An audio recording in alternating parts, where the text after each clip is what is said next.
We continue our conversation now with governance expert Professor Alex van der Heever, who holds the chair in the field of social security systems, administration and management studies at Wits School of Governance, speaking about how the Joburg Mayor, Dr. Mpho Phalatse, has survived a second motion of no confidence. So she remains at the helm of the Johannesburg City Council. A very good evening, Professor van der Heever. The question I was asking you, unfortunately, before we had that technical interruption was, Mpho Phalatse actually saying that politics is a numbers game and that she's always been certain that a motion of no confidence against her will fail because there was lack of support for the motion. Is she vindicated, or will she herself fall victim to this very statement, given that it could change on another day? Yes, and I think that, firstly, I wouldn't say vindicated. I think that there's a problem that we are seeing with the way in which the kind of change in government is occurring here. The problem is that we shouldn't be having no confidence votes every month and every few days, depending on how people are negotiating on the one side. That creates massive governance instability. And the problem in this discussion is that there is absolutely no focus on what the policy agendas are of the different groupings that want to take over. It's essentially just a kind of a power grab, and that's the focus. So yes, it is a numbers game, and the numbers game at the moment involves a discussion between the EFF and the ANC, in which the EFF wants to have complete control of one metro, and then it will give the ANC the other metro. That's kind of the negotiation that fell through in Ekurhuleni. And that isn't necessarily a good way to govern. And I think this is where we're looking at a problem. The whole idea of governance and politics is that it is meant to basically bring government and government decisions closer to the wishes of the people. We're not seeing that at this point. None of the policy agendas actually match the requirement for service delivery. They've got nothing to do with delivering anything to the population at the moment, and that's a problem. And I suppose, as many critics have said, that the numbers that the two parties really should be focusing on is a service delivery and how many people it's reaching. What will break this deadlock, as you say, that the jostling ultimately is for power? Yes, and a rather unscrupulous power grab, because unfortunately the policies aren't there. It's really about saying, can we give somebody a big enough chunk of power for them to accept the deal? And but nobody's actually saying what we will do is leverage our power within coalition governments, within government at the moment, to actually achieve real results.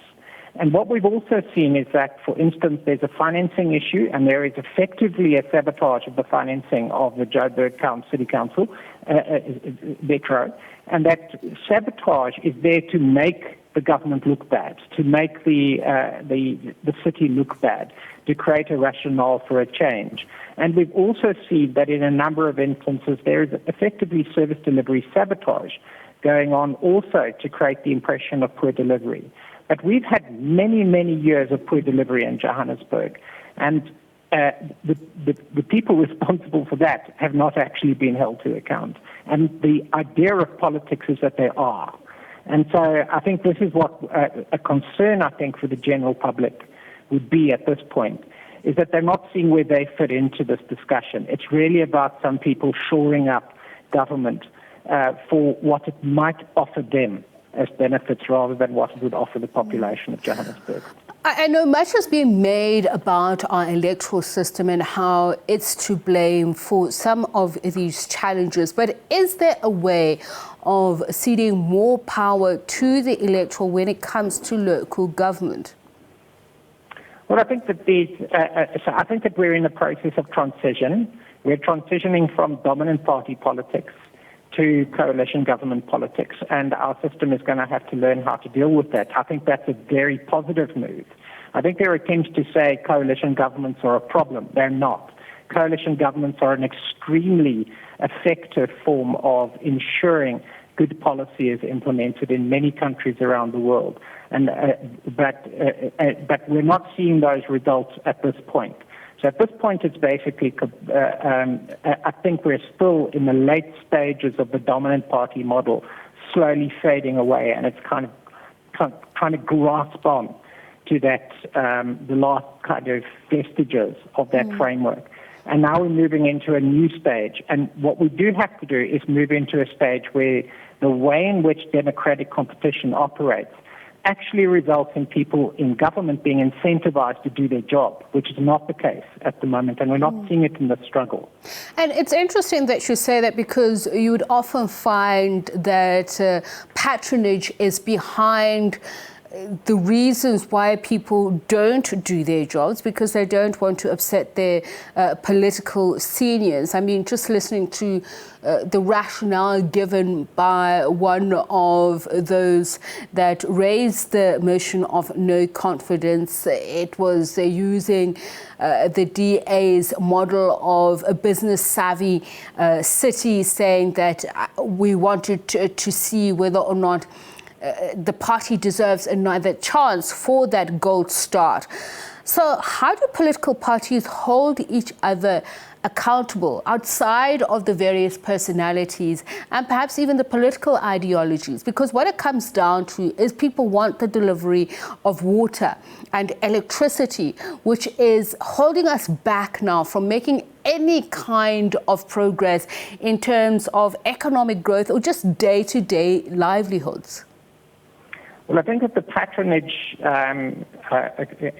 culture that has emerged within the dominant party politics mode has resulted in a failure of infrastructure delivery, a failure of basic service delivery, overpricing of services because they fail, and the bloating of administrations with people that really shouldn't be there, and people in leadership positions who are unqualified for those positions. So it results in a systematic breakdown of performance. And it takes a while to reel that in, to pull that back.